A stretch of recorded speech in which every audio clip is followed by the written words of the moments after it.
This week's book is Scarcity Brain by Michael Easter. This is definitely the newest book that I have featured in one of these episodes, and there's a good reason for that. So I read Michael's first book, The Comfort Crisis, a year or two ago, and really loved it. I thought that he touched on a really important problem about how an over-fascination obsession with comfort might actually be harming us, might be causing some of the day-to-day anxieties that we feel in our life. So when I heard he was coming out with a new book around fixing your craving mindset, learning to live with enough, I was really interested in it because it's something I've been thinking about more. It's a theme that's come up in a few of the other books on this podcast, kind of like 4,000 Weeks, Straw Dogs.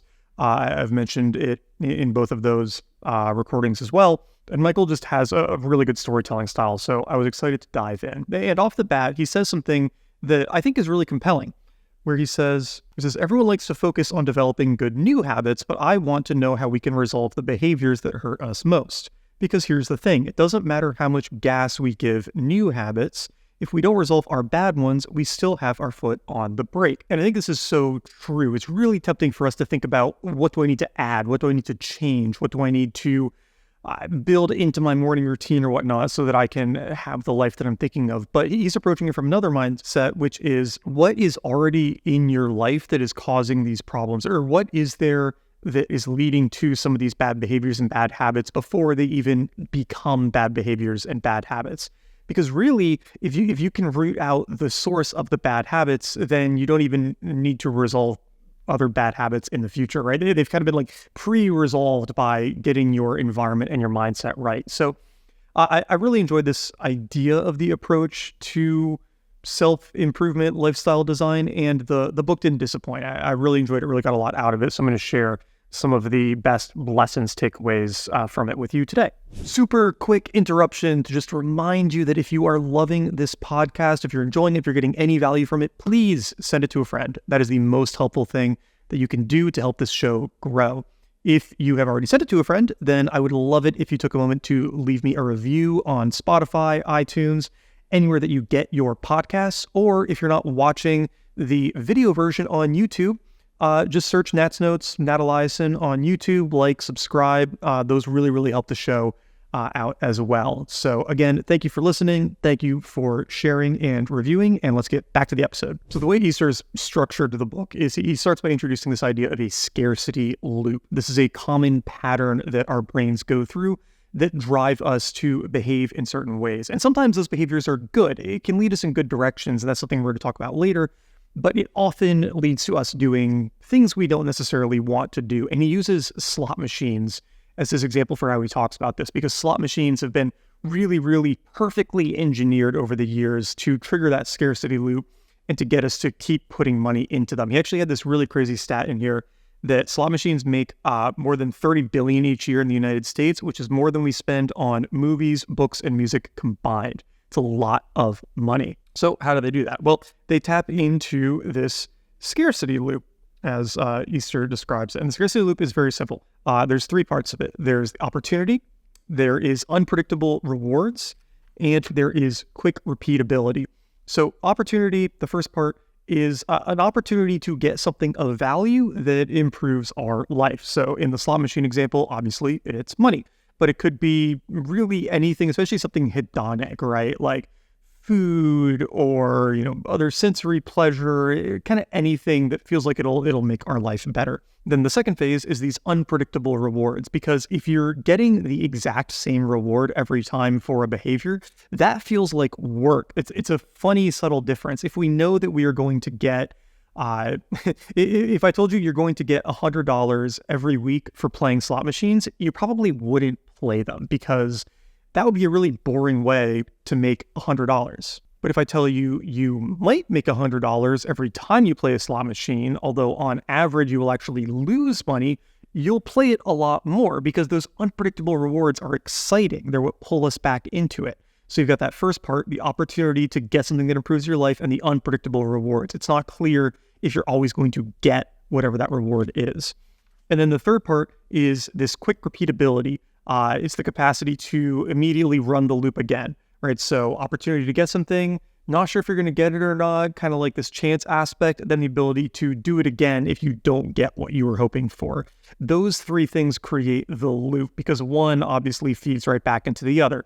You have this opportunity to get something, you try to get it, okay, didn't get it, whoop, go right back. Okay, try again, right? And you kind of like keep pulling through it that way. And the tighter that loop is, the faster you can repeat it, the more well-balanced the rewards are between getting and not getting them, the faster you'll go through that loop and the more you will engage in it. He tells this story about how slot machines used to have this much lower chance of winning, but when you won a much larger amount. So you might have to play 50 or 100 times and then you would get one big payout.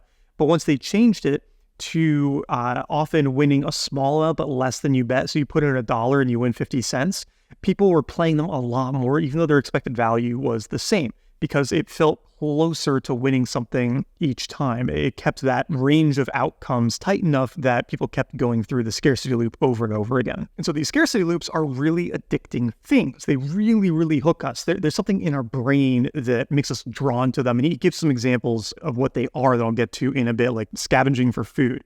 Right? If you're looking through the brush for berries or whatnot, you might find them, you might not, you might not. And then when you do, it's like, oh yes, okay, I got berries, but you can always just keep looking, right? Like that's an example of how it might have been hardwired into our brain. But then there's this question of, okay, if you're getting it in a bad situation, like the slot machines, how do you get out of it naturally or unnaturally? Well, it usually happens one of a few ways. First, the opportunity could go away. So maybe you run out of money and can't play the slot machine anymore. Second, the rewards could stop trickling in. So you could be playing something for a while and then get on a streak of losses and say, okay, I don't really enjoy this anymore. It's been too long since a win for me to continue to feel good about doing it. And then third, the repetition could stop being quick. It could slow down and get spaced out enough that you don't feel motivated to go back for another round. So we have this scarcity loop that is pulling us into all of these unwanted behaviors, right? An opportunity to get something that would improve our life, unpredictable outcome of whether or not we'll get it, and then the opportunity to run the cycle back really quickly. That is like the core part of a lot of the ideas that we're going to explore in the rest of this book. So one way the scarcity brain, the scarcity loop ends up hurting us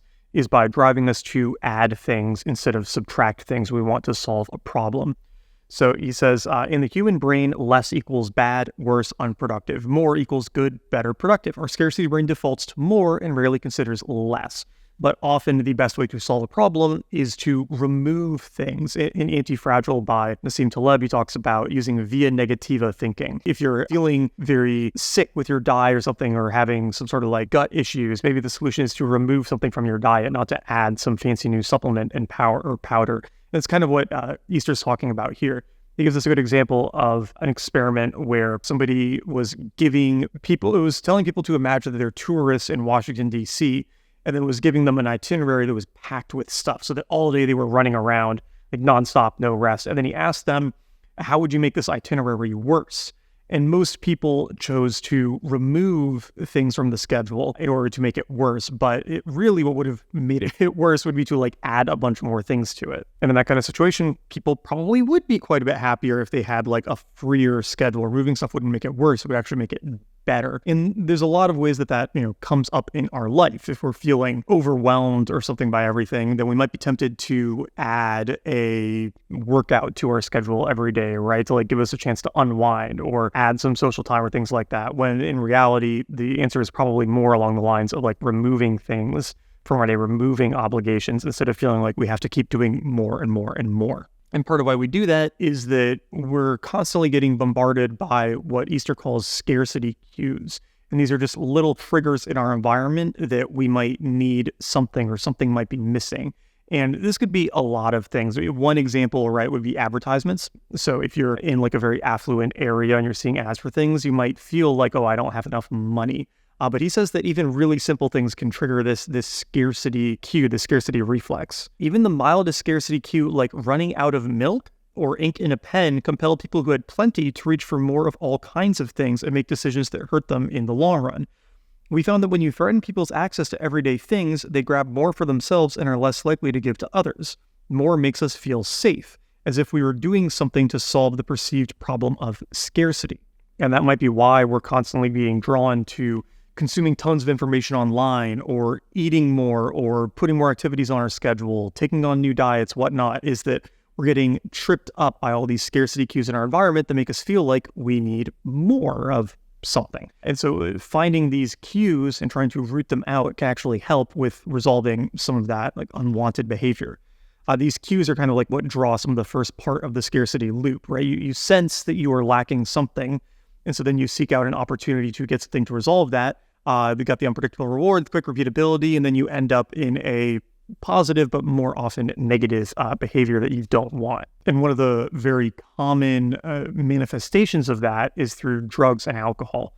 And so later on, Easter talks about how originally the only way that we would get exposed to alcohol would be by very minor amounts of fermentation in foods and maybe like very light wines. And then on top of that, having a bit of alcohol would actually increase the amount you would eat. So there was kind of a preserving benefit to it. Foods that were lightly fermented were going to be less likely to be moldy and unsafe to eat. So there might be some like it tastes good effect from knowing that, okay, this isn't very likely to poison me.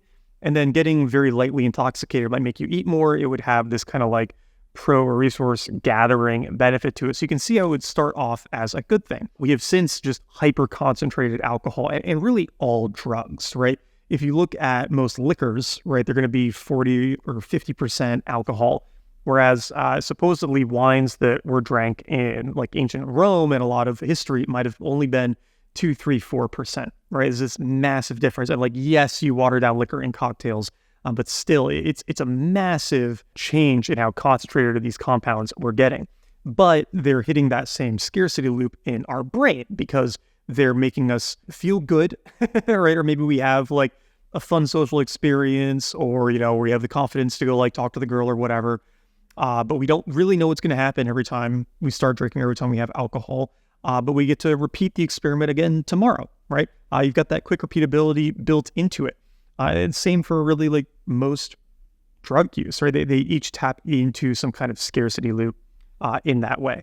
Now, the really interesting thing in this section on drug and alcohol use was how he talks about addiction. And for context, Easter talks very openly in the book about how he's a recovered alcoholic. So this was really important and interesting topic to him because there's this very idea that addiction is a disease, right? Something that needs to be treated like a disease. But apparently, more recent research is kind of putting that idea into doubt. He says, research has shown that drug addicts' brains aren't as fundamentally broken as neuroscience scans might lead us to believe. The same Columbia researchers found that regular drug users made equally good decisions in a decision-making task as non-users. They say addicts can respond to incentives. Their brain is capable of decision-making. Yet, if you take the logical extreme of the brain disease model that is commonly talked about with addiction, that would never be able to happen. And he goes on to say that fully accepting the brain disease model can, for some, kill motivation to put in the necessary hard work. For example, scientists at the University of Mexico analyzed alcoholics in recovery for more than a year. The top reason for relapse was believing addiction is a disease. The relapsers said they didn't see the point in struggling against a disease without a medical cure. This viewpoint can also lead would-be lifelines to give up hope. Other researchers found that the more a drug user's family members believe addiction is an insurmountable disease, the more likely they are to distance themselves from the user. And this was really fascinating because I've certainly believed up until reading this in that idea that, addiction is a disease, right? There's something that's been fundamentally miswired in your brain. But it seems that we have fairly compelling evidence that that's not the case. And so there needs to be treatment that doesn't focus on that because according to the research he cited here, treating it like a disease actually makes people more likely to give up on it. And you can kind of imagine why it gets talked about as a disease, and that's because it's a lot more profitable for pharmaceutical companies and medical facilities to suggest that you are sick, like you have cancer or something, and so you need to be treated, right? You need drugs and a certain kind of help in order to get over it. You're not capable of solving the problem on your own. I'm not saying obviously that it's that malicious, but you can see that the incentives are there to create that kind of story around it. It's kind of like what we know now with depression and other neurological challenges, diseases, that for a long time there was this whole like chemical imbalance theory about what caused it. And we know that that's basically not true now. And we know that it was a really, really great way to market drugs that changed the chemical balance of your brain. seems like addiction might be a similar thing. And it's also kind of like insulting, for lack of a better word, to people who do use drugs, because on some level they are doing it for a good reason, right? It might not be a good reason long term, but to them, it is serving some purpose. It is satisfying that scarcity loop. It might be allowing them to deal with deeper psychological challenges, the stress of the day, relieving social anxiety, right? It's often coming from somewhere. They have more autonomy than they're being given credit for if we just apply the disease model to it. And then further on, he continues this research and he explores, okay, well, what can we do then for people who are struggling with some kind of addiction and want to move on from it if the disease model isn't the answer and if drugs aren't the answer? And he says, from the person he's talking to, my main advice is to make a big change. Change your circle, go to school, educate yourself, get a job, or change your job. Take courses to improve your skills, learn to read and pour yourself into books. Actively go out and make friends or change your friend group. Make big changes. Embrace short-term discomfort to find a long-term benefit. It maybe sounds trite to say, get a new job or get into reading, but Easter explains how that actually can help break you out of the scarcity loop. First, it takes the opportunity away. When we make a big change, new and more enticing opportunities can open up, and those come with their own set of unpredictable rewards. If you change your friend group or your environment, then there might be more enticing solutions to whatever you were solving with alcohol or whatnot before. And that alters the second phase. These new rewards outweigh the short-term comfort of substance use. They explained that a key reason most people get clean by 30 is that once people hit that age, suddenly their life is more constricted. They don't have endless time to sit around and get high or recover from hangovers. They get married and get a career and start raising kids, so they begin finding meaning and purpose and love and comfort elsewhere. So if you want to stop drinking and whatnot so much, maybe just get married and have kids. that will help push you out of it.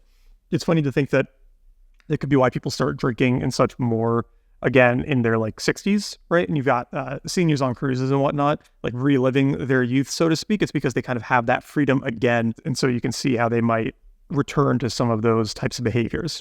I hope you're enjoying this episode. I just want to take a moment to tell you about Readwise. If you haven't used Readwise, it is the absolute best app for anybody who loves reading. I use it to read all of the articles online. I think it has the best-in-class article reader. I also use it to save my highlights and notes from everything that I read. So if you're reading something on Kindle or iBooks, it will just automatically pull out any highlights that you take and save them for you and send them to any note-taking tool that you use. And if you read physical books, like I do, I'll just mark with little sticky tabs as I go, and then I can use my phone to take pictures of the page and automatically scan in the highlights. It is so helpful for getting the most out of every single book I read, making sure that I can find any quotations or ideas I really loved in the future. If you're a serious reader, you absolutely need this tool. You can go to readwise.io/nat to get a 2-month free trial. It's a month longer than they normally do, and it's a great way to help support the show. So again, just go to readwise.io/nat and check it out if you haven't already. And let's get back to the episode. So let's go into a different type of escapism from drugs and alcohol, but that Easter makes a really good point about, which is games, both physical games and video games. But I think in particular, video games really fit this quite well, because he talks about how they can be these perfectly designed scarcity loops that satisfy some of these real world urges. He says that games are a balm for the confusion and anxiety of real life. They give us a little world where we can manage and understand everything. We know exactly what we are doing and why we are doing it. And when we are done, we know exactly how well we have done. Games offer us a momentary escape from the confusion of the world. They do this with those point systems that are incredibly narrow, incredibly simple, and incredibly crisp. So he's kind of talking here about games themselves, but also gamification.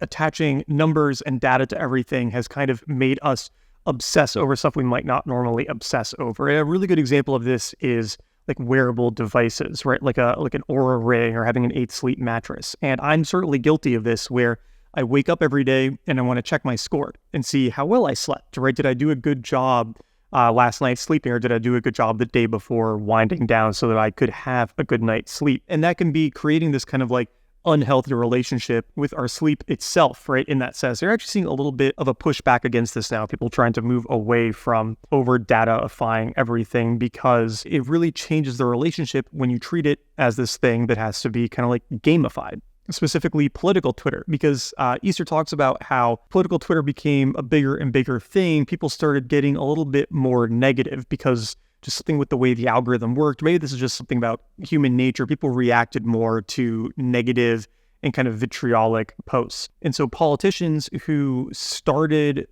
putting out some negative tweets slowly became more and more negative and more toxic. So in 2022, a team of researchers studied tweets over the past decade, so 2012 to 2022. Political Twitter became 23% more toxic across the decade. And this is because uncivil tweets tended to receive more approval and attention measured by large quantities of likes and retweets. Once the politicians got a rush of likes and retweets from a mean tweet, they became more likely to boost their future tweets' meanness. This scarcity loop of constant unpredictable rewards and quick feedback ramped up their Twitter use and turned them into monsters. Now, I've certainly noticed this in other people and noticed it in myself, that often the more negative tweets just do better, right? You get more engagement. People get like excited about it. And I don't know if that's something about human nature in general, something about the kinds of people who are on Twitter, but something about that platform really lends itself to this negativity. But it does happen everywhere, right? You see this with the news. Newspapers have,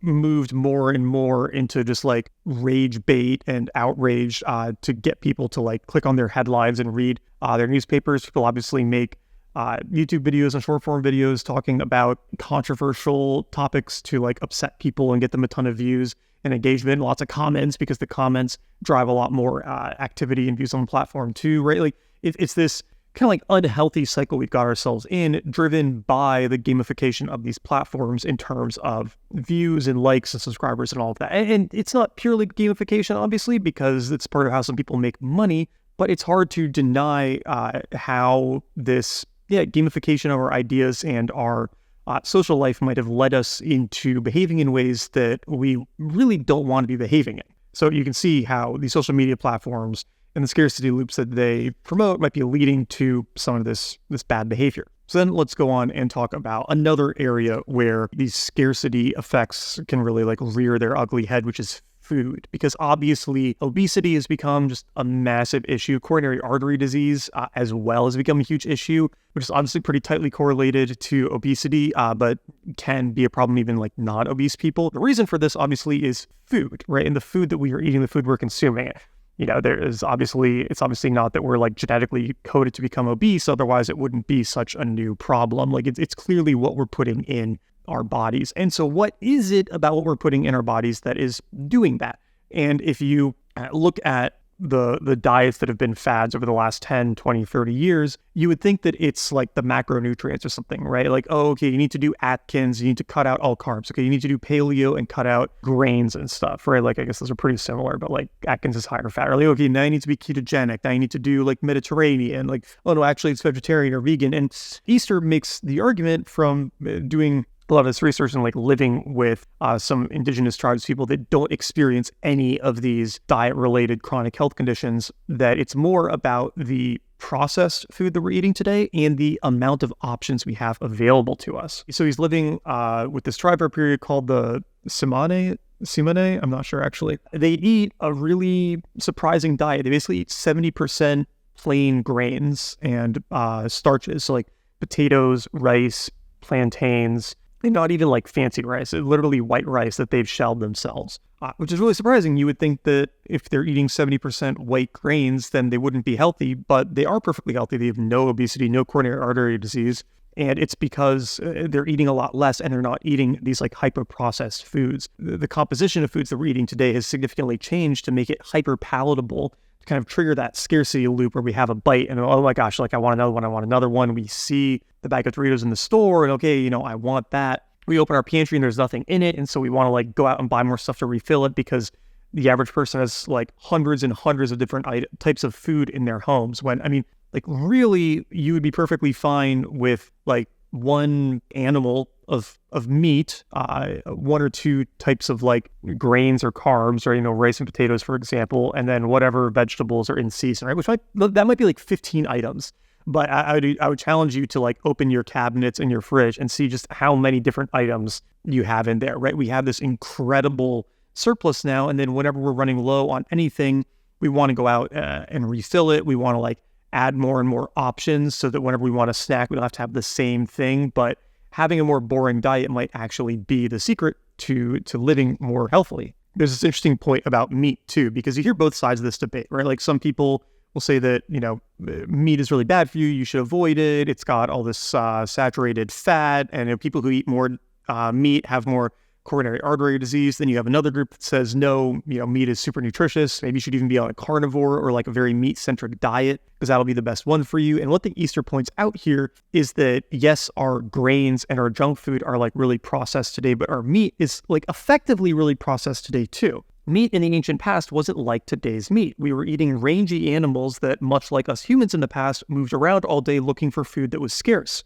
Our animals weren't over-engineered, over-medicated, and overfed for delicious fatness. For example, due to the extra fat, modern cuts of steak can have about 87% more calories than game meat like the samana eat. So the cows that we are eating are just so much fattier, and like the chickens and pigs and whatnot too, right? There's a big difference between a domesticated pig and a wild boar. And if you've ever had wild boar, you can tell. I mean, it's such a lean, muscular animal compared to, fatty bacon that you might get at the supermarket. And so, yes, meat could be really good if you can get very authentic meat, but that's hard to come by. And so the solution might be kind of like a boring, simple answer of just eating significantly fewer things, having single ingredient foods on your plate, right?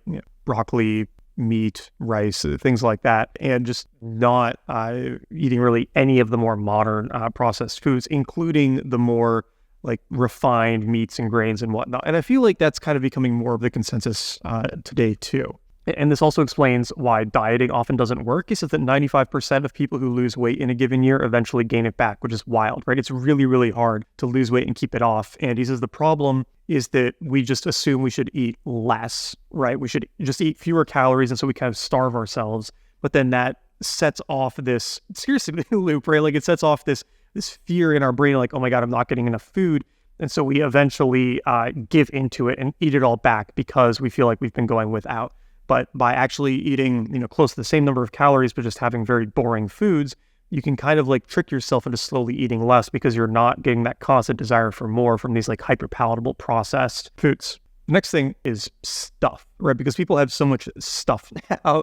And just the amount of things that you have in your house, sitting on your desk, in your car is really incredible. It would be almost unimaginable to someone 50 or 100 years ago, right? We just have so many things. Houses have gotten larger, cars have gotten larger, we have more clothing, not to mention all the digital things that we have on our devices now. And so we've become these like hoarders, right? Even if we look around and it doesn't seem like we're crazy hoarders, we sort of just accumulate more and more stuff. And it's because it satisfies some of this like scarcity loop again, right? It's giving us this feeling of, oh, okay, I got something that might help me in the future, and that makes me feel good. And so I'll spend less time on this topic, but he provides a really, really great way to think about stuff that can help you. So one, remember that the solution to problems is often removal, right? Is less, is this via negativa idea. It's taking stuff away, not adding things, because often if we restrict our resources, it makes us more creative. We actually have better ideas about how to solve problems because we don't think that the solution lies in just like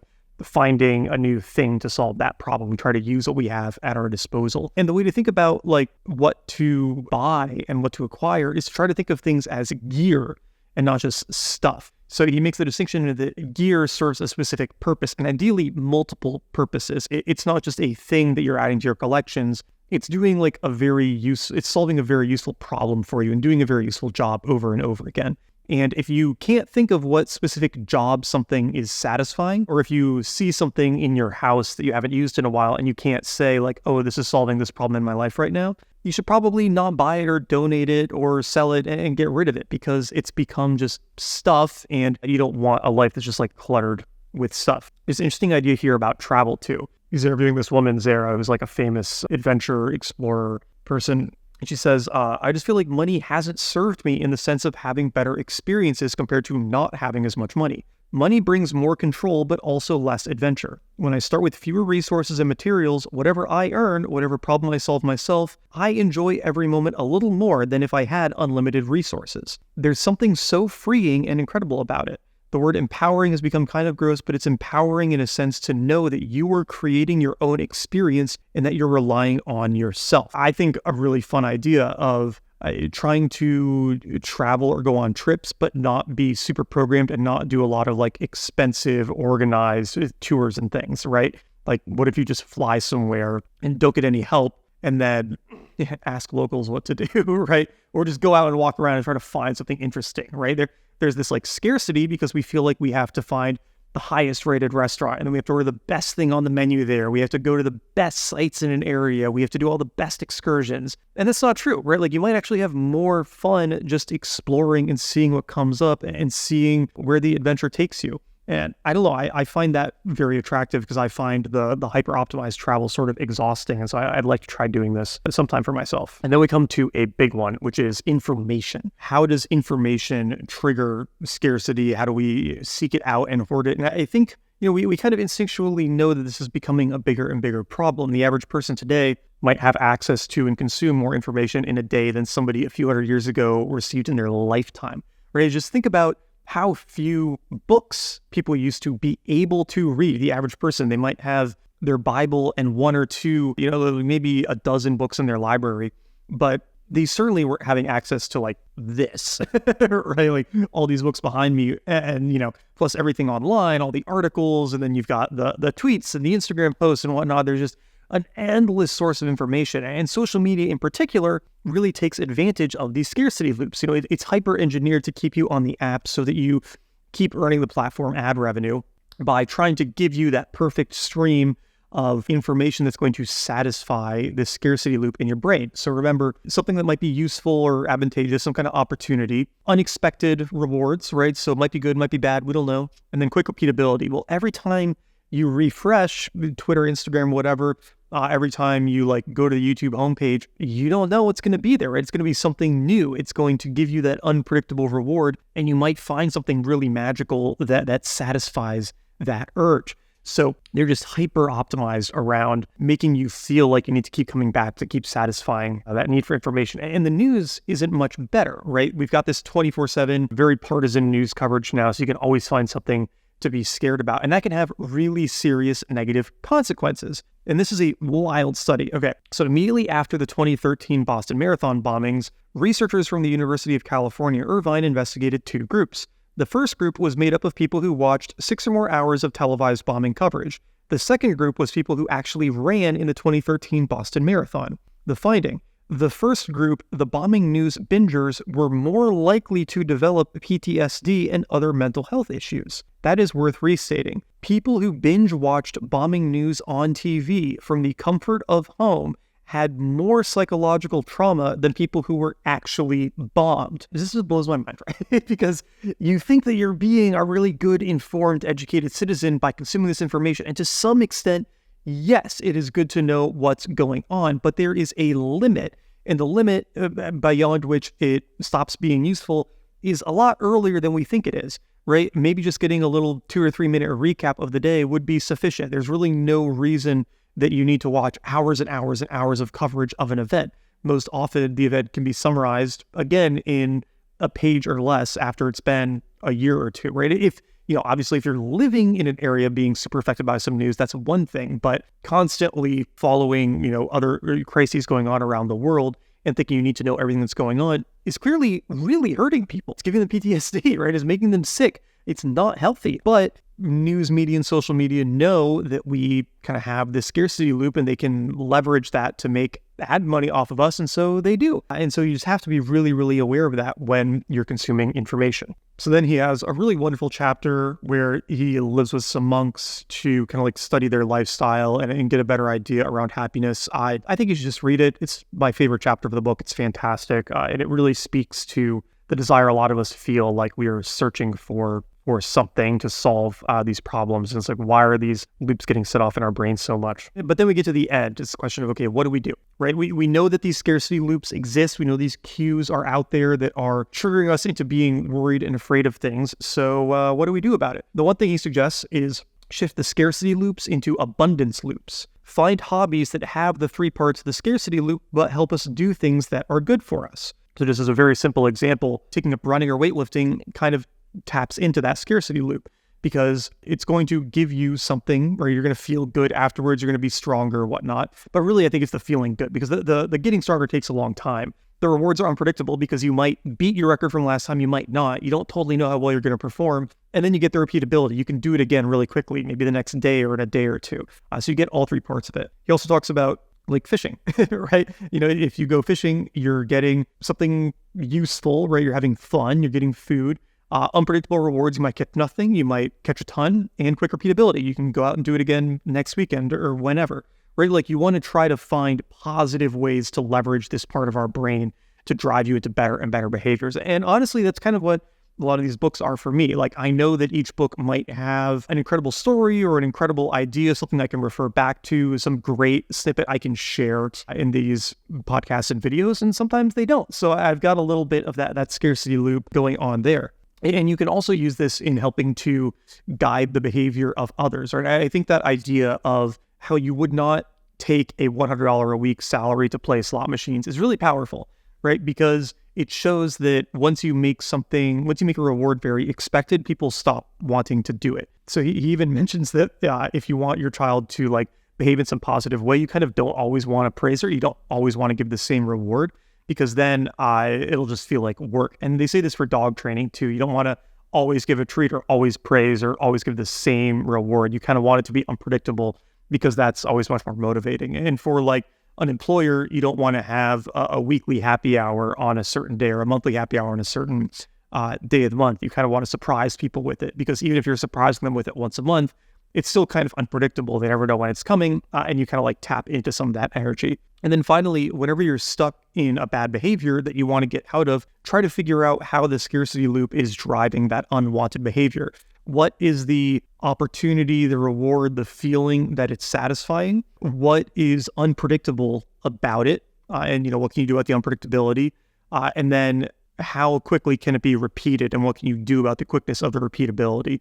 Because attacking any part of that might help you change that behavior that you want to get out of. So like I said, really enjoyed it. Definitely recommend picking up Scarcity Brain by Michael Easter, and his first book, Comfort Crisis, as well. I think both are really fantastic. If you're enjoying this show, please send it to a friend. That is the best way for me to be able to keep doing this.